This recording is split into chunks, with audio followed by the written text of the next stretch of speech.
Roberts, you have the call. Thank you.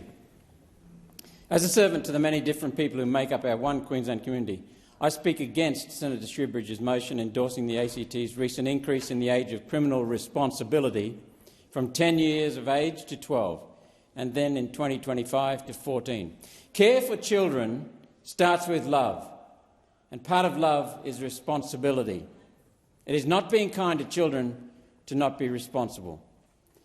The Australian Capital Territory is not the only jurisdiction taking this action. The Northern Territory recently increased the age of criminal responsibility to 12. Tasmania increased the minimum age for detention to 14. For the Greens, age is a problematic concept. They just don't seem to understand that care involves responsibility. In a Greens land, a child of 13 cannot be held legally responsible for their actions. Yet a child that age can choose their gender and to change their gender and to read instruction manuals in adult sexual practices years before they are legally old enough to engage in that activity. Indeed, in Greensland, a child of any age can do those things. A 10-year-old can. An 8-year-old can. It's perplexing to see the Greens suggesting a child under the age of 14 is not mature enough to be held accountable for their actions. This issue comes down to a simple legal principle. Do they know the distinction between right and wrong, and can they apply that distinction to their own actions? As long as there is no factor other than age that impacts on their capacity, they are criminally liable. Those factors would include autism, alcohol fetal syndrome or drugs.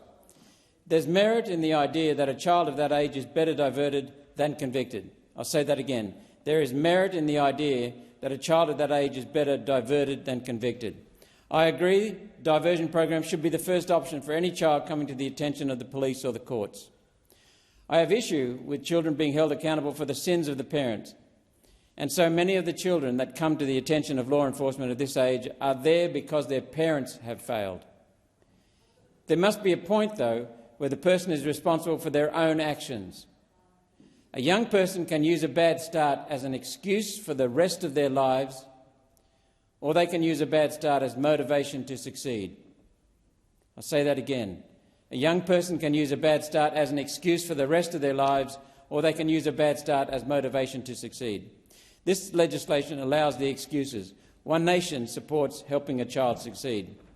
Carly Warner, the CEO of the Aboriginal Legal Service, New South Wales and ACT, made the following comment on the legislation, quote, "In the extremely rare instances when a child does something seriously wrong, it's because they've been let down and need our help. By failing to raise the age to 14, the Australian government is failing Aboriginal children who are overrepresented at every stage of the system, from police to court to prison. The ACT imprisons Aboriginal children at 12 times the rate of non-Indigenous children. It's Aboriginal kids— Order. The time being 5:30, I propose that the Senate do now adjourn. Senator Grogan.